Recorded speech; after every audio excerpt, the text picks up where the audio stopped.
The boy had only cried out "Mom" when the sweeping German soldiers hurled a grenade at him. Beside him, a Soviet soldier who had lost an arm used his last ounce of strength to roll over and shield the child with his own body. Inside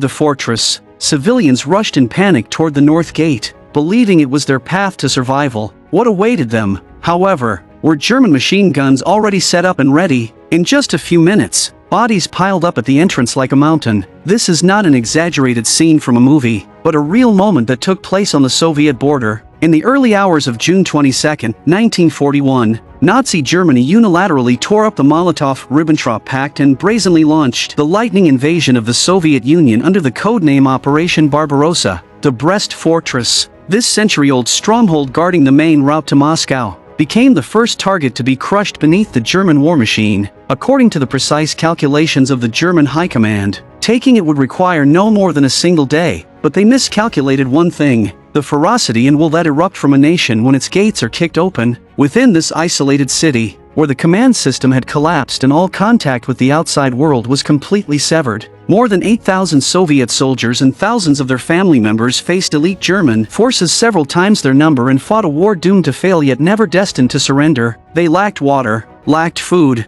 lacked ammunition, and even had to dig weapons out of the rubble. Yet this patchwork force, driven by astonishing willpower and flesh and blood alone, managed to hold back the German blitzkrieg plan for an entire month. This film offers no chosen hero, no miraculous reversal of fate. Through the fortress's three main defensive sectors, the story portrays the heroic collective image of three commanders: Major Gavrilov, Commissar Fomin, and Lieutenant Kazevatov. However, even more heartbreaking than the sacrifice on the battlefield was history's misunderstanding. For a long time after the war, the defenders of the Brest Fortress did not receive the honor they deserved. Under the harsh political climate of that era, being captured was treated as betrayal. As a result, those officers and soldiers who survived after running out of bullets and supplies faced investigation and even punishment upon returning home. It was not until many years later that their heroic deeds were finally vindicated, and the fortress was posthumously awarded the title of Hero Fortress. On the night of June 21, 1941, a camouflage train pulled into the Brest railway station. On board were German special forces dressed in Soviet uniforms. They silently eliminated the station guards and cut off the fortress's electricity and water supply. The film being shown in the church club abruptly stopped when the power was cut, but this small interruption did not arouse suspicion. They did not know that a conspiracy aimed at dismantling the fortress from within had already begun. At 3:58 a.m. on June 22, 1941, German bombers blotted out the dawn sky like black vultures. With a thunderous explosion, the battle officially began. The projectionist Koka thought it was merely a Soviet military exercise. When he stuck his head out, the apocalyptic scene before his eyes shattered his illusion completely. Heart-wrenching cries intertwined with deafening explosions. People scattered in all directions like headless flies. The barracks they once knew so well collapsed before their eyes. Comrades who had stood beside them moments ago became broken bodies in the next second. In this sudden and massive bombardment, the fortress's command system was almost instantly paralyzed. Soldiers could not find their commanders. Unit formations were shattered, and panic spread like a plague. Civilians and military families instinctively surged toward the north gate of the fortress, trying to escape with their lives. But the German forces had already set up heavy machine guns outside the gate. Dense streams of gunfire lashed mercilessly into the packed crowd. The fallen bodies quickly piled up at the gate, forming a horrifying barrier of flesh and blood. At the East Fort, Major Gavrilov grabbed Sashka, who was trying to flee with the crowd, and ordered him to immediately blow the bugle in his hand. Sashka's brother, an artilleryman who happened to pass by, tried to stop him and urged him to run for his life, but Gavrilov knocked him to the ground with a single punch. The major then drew his pistol and fired 5 shots into the sky. The sharp gunfire finally stunned the panicked crowd into silence. Всем вернуться в казармы! Разобрать оружие и занять оборону! Бегом! Марш! Gavrilov's thunderous decisiveness instantly steadied the shaken troops. At the same time, in the southwestern Jarspal fort, Lieutenant Kazevatov faced a desperate situation where the armory had been destroyed and his soldiers were left empty-handed. Yet he did not hesitate for a second, seeing that a German unit had already broken through the Jarspal gate and was advancing toward the central fortress. He made a split-second decision and ordered a charge. The border guards inside the barracks immediately leapt to their feet. The weapons in their hands were a chaotic assortment: shovels, bricks, bench legs. Anything they could grab became a weapon. Shouting "Jura" at the top of their lungs, they charged toward the well-equipped German troops like tigers descending from the mountains. Although 2 volleys from the German side cut down large numbers of them, not a single Soviet soldier retreated. Unable to withstand this fearless momentum, the German forces fell back toward the church in the center of the square. Only then did the Soviet soldiers gain a precious moment to catch their breath. This chapter vividly reveals the suddenness and brutality of war. Amid extreme chaos, different facets of human nature come into sharp focus. There is panic and flight, but there are also leaders who step forward at critical moments. Gavrilov's decisiveness and Kazevatov's courage became the first sparks of resistance ignited in the midst of confusion. They show us that true leadership is the ability, at the most perilous moment, to use action and willpower to point a lost collective toward a clear direction. And the image of Soviet soldiers charging with benches and bricks, though tragic, powerfully embodies a spirit. When the will to defend one's homeland is firm enough, anything can become a weapon. At the Kolm Gate, Commissar Fomin of the 84th Infantry Regiment was organizing his men to stubbornly hold the bridge leading to the central fortress. After repeated failed assaults, the German forces resorted to a despicable tactic. They drove a large group of medical staff and civilians seized from a field hospital forward as hostages, slowly approaching the city gate and threatening the defenders with the lives of their own people. Witnessing this scene, Commissar Fomin felt as if his heart were being cut by a blade. Yet he quickly devised a countermeasure. He led a warrant officer out with their hands raised, pretending to surrender. Taking advantage of the German troops' lack of vigilance, he shouted at the top of his lungs in Russian,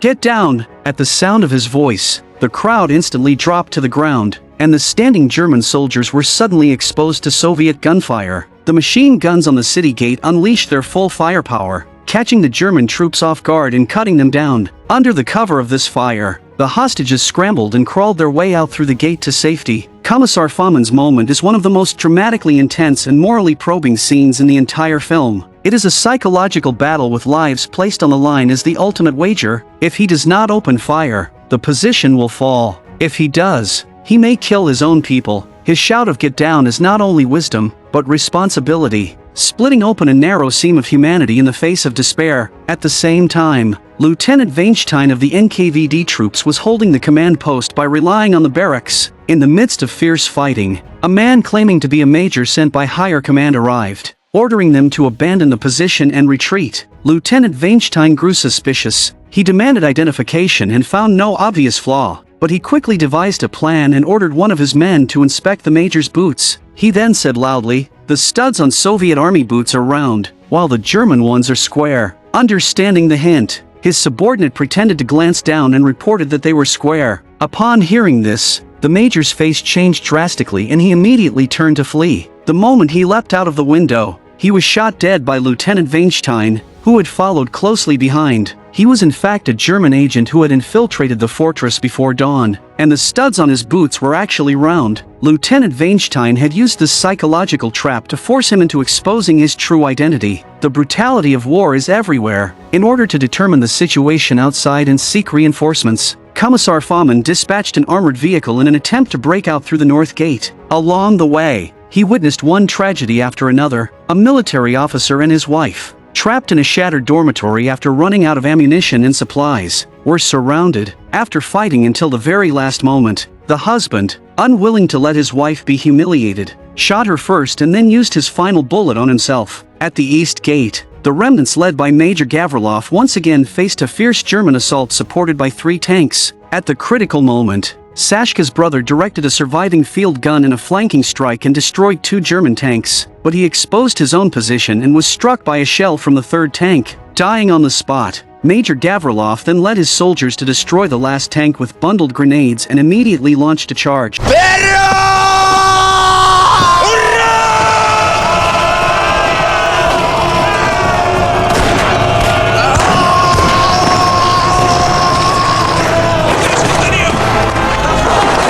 After another brutal close-quarters battle, the German forces were driven back, but only 18 Soviet defenders remained alive. As night fell, the fighting temporarily ceased. The surviving soldiers curled up in the ruins, facing a desperate situation without water, without food, and without adequate medical supplies. Yet in their hearts there was still a sliver of hope. Perhaps at dawn, the long-awaited reinforcements would finally arrive and this nightmare would end. However, when the sun rose the next day, there was still no sign of help. Instead, German loudspeakers continuously broadcast calls urging them to surrender, driven by the instinct to survive. Large numbers of surviving soldiers and civilians raised white flags and walked out of their shelters to surrender. Seeing this, some soldiers suggested executing them on the spot, but Lieutenant Kazavatov stopped them. He said quietly, "This is war." At this moment, the cruelty of war is reflected not only in physical destruction, but in the shattering of human will and belief. Lieutenant Kazavatov's words are filled with human compassion. He understands that in the face of despair, not everyone can become a hero. Survival is an instinct. This understanding of the complexity of human nature makes his character more layered and real. Hope is the final straw that keeps people going in the face of despair. That day, a Soviet fighter plane suddenly appeared in the sky. It circled repeatedly above the fortress, instantly igniting hope in everyone below. Yet that joy vanished in an instant. Two German fighter planes roared in and launched an attack on the Soviet aircraft. In the fierce dogfight,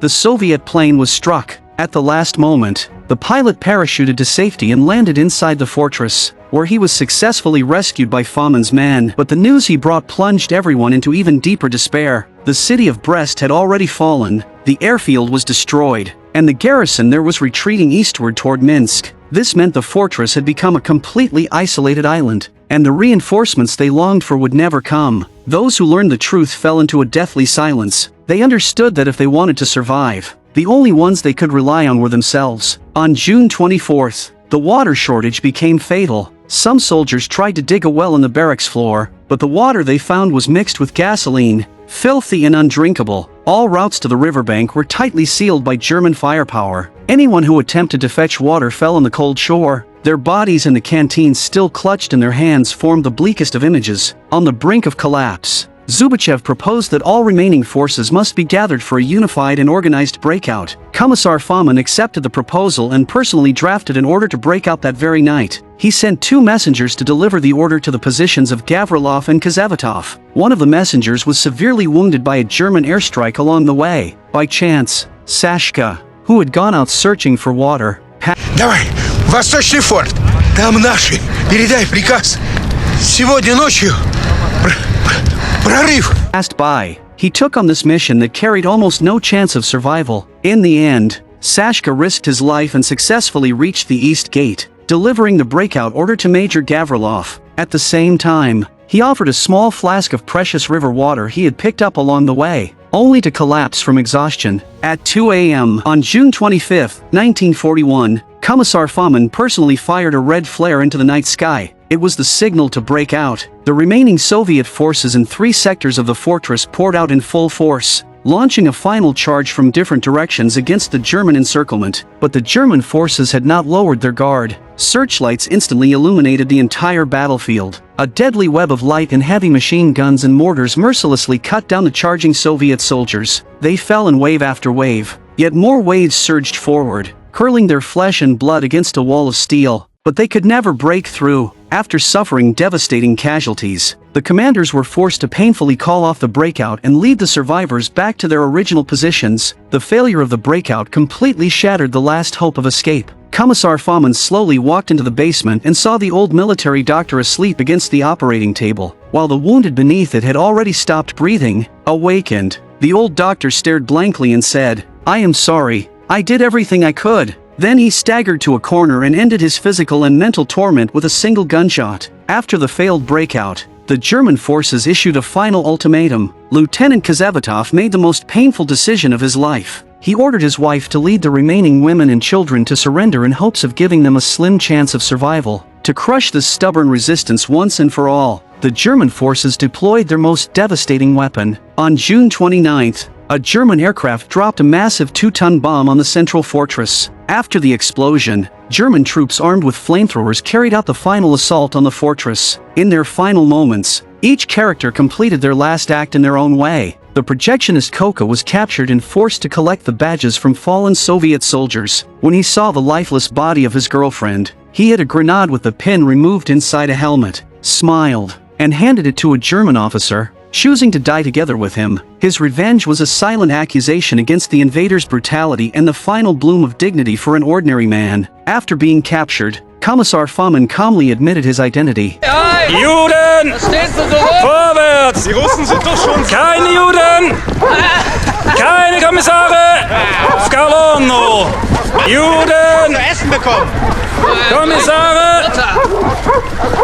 Ja, Kommissar. He knew exactly what those three titles meant in the eyes of the Nazis, yet he showed no fear. He was ultimately executed in front of the Kolm Gate, meeting death with courage. His death was a martyrdom of faith. Major Gavrilov was captured on the 32nd day after the outbreak of war, severely wounded. After the war, like many Soviet soldiers who had been taken prisoner, he faced unjust treatment and was even expelled from the party. It was not until 1957 that he was rehabilitated and posthumously awarded the title of Hero of the Soviet Union. His experience reflects the complex political climate of that era and the irony of history. Lieutenant Kozevatov fought until the very last moment, manning a heavy machine gun to cover his comrades' retreat until he fired his final bullet, and was ultimately killed by a German grenade. His stand was the ultimate embodiment of a soldier's duty. After being captured, Sashka managed to escape and return to Lieutenant Kozevatov's side. His ears had been deafened by explosions. Under the cover of the final defense, he carried a surviving battle flag and set out on a long road of escape. He was the survivor of this battle and the witness of history. With this, the film comes to an end. The reason Brest Fortress is so deeply moving lies precisely in the way it brings grand history back to individual human beings. What we see are no longer arrows on a map, but living souls with warmth, emotion, fear, and faith. We witness the entire process of being tempered and torn apart in the furnace of history. First, the film makes no compromise in its portrayal of reality. It is even brutally honest. Those shocking opening scenes slice through the illusion of peace like a sharp blade. The soldier who threw himself onto a grenade to protect a crying child. The civilians who ran toward the North Gate only to be mowed down by machine gun fire. These images are not beautified in the slightest. They tell us that war never arrives gradually. It comes as a destructive collapse, sudden and catastrophic. This unfiltered realism prevents us from remaining detached from the very beginning. We are forced to fall together with the characters into that inferno of blood and fire. Second, what I admire most about this film is its respect for the complexity of human nature. A truly great war film never divides its characters into simple categories of heroes and cowards. Brest Fortress achieves exactly that. When I saw soldiers choosing to surrender, my first reaction was contempt, but Lieutenant Kozevatov's words, that everyone has the right to their own choice, rang like an alarm bell and forced me to reflect. In a situation without water, without food, and without hope, the desire to survive is human instinct. The film does not avoid this weakness. Instead, it reveals the real struggle of humanity, making those who choose to stand firm appear even more noble, and those so-called heroes, in my view, were not born forged from steel. Kommissar Fahmann's wisdom, Major Gavrilov's decisiveness, Lieutenant Kozevatov's compassion, these shining qualities were ignited under extreme pressure. They were not gods. They were ordinary men who, when their country needed them, chose to fulfill their duty and rise above fear. This portrayal of ordinary heroes moves me far more than any one-dimensional legend. What shook me most deeply was the film's elevation of the question of why we fight in its second half. When the hope of reinforcements vanished and the breakout attempt failed, the nature of the battle changed. It was no longer about victory, but about spiritual defiance. When I saw the projectionist give his life in his final act of revenge, when I watched Kommissar Fahmann walk calmly toward death, I understood profoundly that human dignity can sometimes matter more than life itself. Finally, the film's mention of the unjust treatment these heroes faced after the war delivered a heavy blow. It is not only a supplement to historical tragedy, but also a warning to us who live in times of peace. It reminds us that historical truth is often complex and winding. What we can do today is to learn, to remember, and to carry forward the sacrifices and spirit that must never be forgotten. Perhaps the greatest value of this film is that it engraves this unforgettable month, and every name that fought, sacrificed, and struggled within it, back into our memory. I am a film enthusiast. Thank you for watching, and I will see you in the next episode.